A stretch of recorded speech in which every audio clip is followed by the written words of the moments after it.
Día. 9:57, Pablo Gil, jefe de estrategia de XTB. Pablo, muy buenos días. Hola José, buenos días, ¿cómo estás? Bueno, fotografía más clara, si McCarthy y Biden ponen fin a ese movimiento en torno al techo de deuda en Estados Unidos y next, siguiente problema hacia adelante, ¿o crees que va a ser difícil que se llegue a un acuerdo tan sencillo? Bueno, yo creo que estamos todos cotizando que no va a haber un problema, ¿no? Sería ridículo que hubiese un default, aunque fuese por una falta de acuerdo momentáneo entre las dos partes. Lo que pasa es que es muy curioso porque hay analistas que te dicen que en 2011 lo que forzó el acuerdo in extremis en el último minuto fue la reacción de los mercados, que se desplomó el S&P un 20% en un mes. Y eso obligó de alguna manera a los políticos a dejar de tirar de la cuerda en una dirección opuesta del otro y llegar a un consenso. Ahora mismo los mercados están trabajando un escenario de aquí no va a pasar nada. Si esperas que el mercado sea el que obliga a los políticos a alcanzar ese acuerdo, vamos mal, ¿no? Yo es que no me entra en la cabeza que realmente no haya una ampliación del techo de deuda. Lo que sí creo que puede ocurrir es que apuremos tanto el momento del acuerdo que al final sí tengamos una reacción, no digo como la del 2011, pero sí una reacción, digamos, de cierto nerviosismo plasmada en las bolsas o en los bonos. Pero vamos, creo que va a ser algo que va a durar muy poco. Y lo que sí se ve muy clara es la dicotomía, ¿no?, entre cómo cotiza el CDS a un año en Estados Unidos o las letras a menos de un mes respecto a las de 3 meses, que demuestra que hay una tensión ahí enorme. Y luego, por otro lado, tienes la volatilidad, el VIX, que básicamente está en zona de complacencia. Eso sí que es raro, ¿no? ¿Puede ser trampa de entrada? Es decir, ¿puede entender el inversor cuando, aunque dices que no se está cotizando, que ha llegado al acuerdo del techo de deuda y tener un movimiento de subida importante que haga que entre en manos? Porque en el mercado ahora mismo prácticamente no hay manos, ¿no, Pablo? Bueno, yo creo que es una posibilidad muy clara, ¿no? Que cuando tengas la noticia de que esto deja de ser un problema, haya lo que llamamos un relief rally, ¿no? Una subida, digamos, bajas la prima de riesgo, aunque no está cotizada en bolsa, sí está cotizada en el mercado de deuda, y quitas esa prima de riesgo y eso provoca una entrada, cobertura de costos, gente que de alguna manera tiene que rehacer un poco la cartera. Yo creo que eso es un escenario totalmente factible. Luego ya te quedará, y eso será mucho más tardío, que sigues con tu análisis de la situación macroeconómica, de los riesgos de recesión, etcétera, etcétera. Pero eso ya está trabajado en el medio plazo, con lo cual ahora mismo, si eliminas el riesgo del techo de deuda, yo creo que es muy probable que tengas un movimiento alcista en las bolsas. En este entorno el inversor puede pensar que más o menos todos los problemas están yendo. No termina de haber recesión, aunque vamos a ver Europa qué sucede dentro de una hora, que a las 11 de la mañana vamos a conocer el dato de crecimiento, y mensualmente, incluso trimestralmente, puede haber ahí un lío en el entorno del 0,1 o que se pare del todo al 0%, pero ¿cuáles serían los riesgos en un entorno donde el propio inversor empieza a pensar, no quiero tocarlo, pero no está esto tan peligroso? ¿No está esto tan peligroso? Bueno, digamos que yo lo veo con estos ojos, ¿no? El otro día Andrew Bailey, el último banco central que sube 0,25% los tipos, también sonó más positivo, ¿no? Dijo, tal vez crezcamos al 0,25% en lugar del menos 0,50%, con lo cual se desdice de su visión de recesión durante 2 años. Pero luego también dice, no va a bajar la inflación al ritmo que yo pensaba, va a tardar más. Hasta 2025 no vamos a tener el 2% de inflación. En 2025 es una época, o sea, es un periodo muy largo, estamos a mediados de 2023.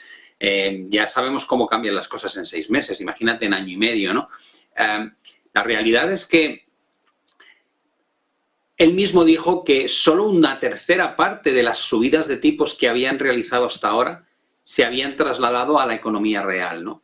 Cuando un banco central todavía está subiendo tasas, como pasa en Reino Unido o en Europa, y solo una tercera parte crees que se ha trasladado a la economía real, te queda muchísimo impacto por ver. Y no tienes crecimientos del 3%, tienes crecimientos, pues en el caso de Europa, la Unión Europea lo subió de 0,9 a 1,1, en Reino Unido más 0,25. Lo que quiero decir es que cualquier tropezón en tus estimaciones, cuando llegue ese impacto al 100% a la economía, te va a meter en recesión.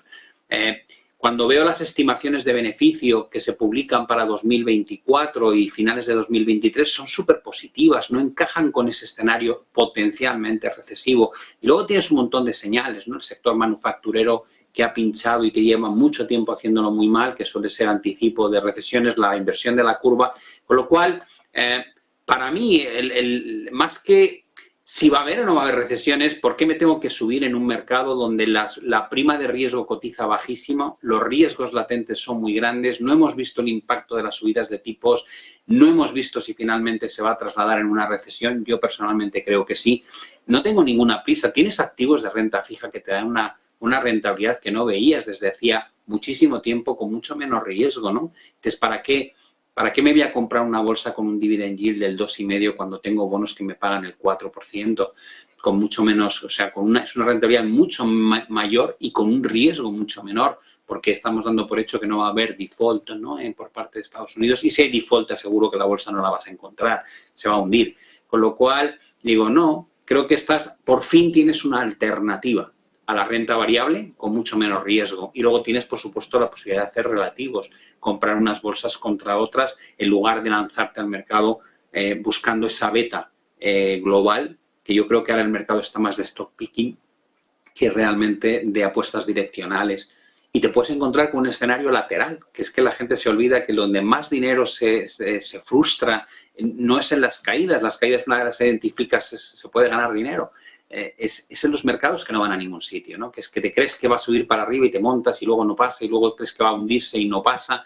Ese entorno es el más complicado siempre. Y yo creo que es un entorno donde nos podríamos mover durante años incluso. Y el mercado y los inversores no están preparados para eso porque vienen de haber vivido 15 años de bull market, ¿no? Y eso no es fácil abandonar esa idea, ¿no? Así que creo que estamos en ese punto de inflexión hacia algo distinto a lo que teníamos. Y eso creo que está ahí. Pablo, ¿preocupado por China después de los datos de esta mañana de producción y de ventas minoristas? Pues vamos a ver, los datos son mejores que los datos del mes anterior. Lo que pasa es que son mucho peores que las expectativas, pero siempre digo lo mismo. China tiene una cosa que no tiene el resto, no tiene problemas de inflación. El último dato de inflación fue casi más, parecía que iba a tener un problema de deflación, ¿no? Con ese 0,7. Al final dices, ¿qué economía del mundo desarrollada o grande de las emergentes se puede permitir el lujo de estimular vía fiscal y monetario al ciclo económico? Y dices, solamente China. El coste de producción está en tasas negativas año contra año, la inflación inexistente. Digo, te puedes permitir el lujo de hacer algo que están haciendo ya los otros. China tiene los tipos de interés reales positivos. No los tenemos en Europa, no los tenemos en Reino Unido, no los tenemos en Estados Unidos, están al cero básicamente, ¿no? Inflación igual que el tipo de interés, a grosso modo. Y dices, bueno, China tiene tipos de interés reales positivos, puede bajar los tipos de interés, puede aumentar el crédito, puede hacer política fiscal expansiva, que fue lo que hicieron en Europa y en Estados Unidos a mansalva después del COVID. Tienes ahí una herramienta muy potente para buscar ese 5,5% de crecimiento que es el objetivo para este año. Con lo cual, yo la verdad es que con respecto a la economía china sigo estando mucho más positivo de lo que estoy para otras economías desarrolladas, tanto para este año como para el que viene. Pregunta, Pablo, hemos visto en las últimas horas el agregado monetario, la M3, está cayendo en picado, ya no la M2, la M3, cayendo en picado, siendo uno de los indicadores más vigilados por el Banco Central Europeo. Esa caída en picado de la M3, que además es histórica, que no tiene precedentes, nos lleva a que, aunque nos nieguen la recesión, la M3 nos está avanzando, que alguien está dejando de ver en la fotografía algo que es importante, y es que vamos a una recesión que va a tener más dureza de lo que pensamos. ¿O cómo interpretas ese dato que no tiene precedentes del agregado monetario de la M3? Pues de la misma manera que en su momento, cuando abrieron los grifos de la liquidez y decíamos esto va a provocar presiones inflacionistas, no transitorias, esto es una barbaridad y siempre hemos visto ese efecto, creo que estamos viendo la inversa. Y dices, vale, ¿van a contener la inflación? No lo dudes, claro que van a contener la inflación. Y dices, ¿por qué? Porque están haciendo una política justamente contraria a la que montaron para generar esas presiones inflacionistas. Pero también hay que recordar que esas medidas no solamente generaron presiones inflacionistas, sino crecimiento económico expansivo. Ahora, con estas medidas de la M3, vas a generar las dos cosas. menor crecimiento económico y, por otro lado, menores presiones de inflación. Con lo cual, la conclusión que uno saca cuando ve esto es, con la boca pequeña y sin decirlo, los bancos centrales están retirando todo el exceso que en su momento cometieron durante 2020 y 2021 y que fueron los artífices de la recuperación del PIB más rápido que se recuerda en la historia de una recesión tan profunda y también de la aparición de una inflación sin precedentes en 40 o 50 años. Con lo cual, van a matar lo que crearon. Yo siempre he dicho que los bancos centrales son los que generan las burbujas y los que pinchan las burbujas. Y para solucionar el pinchazo de una burbuja y la recesión que crean, vuelven a generar otra burbuja. Llevan así varias décadas. Es increíble que nadie levante la mano y diga, pero bueno, ¿por qué se permite que los bancos centrales hagan estas cosas? ¿Por qué no les da menor poder en la toma de decisiones del que tienen, ¿no?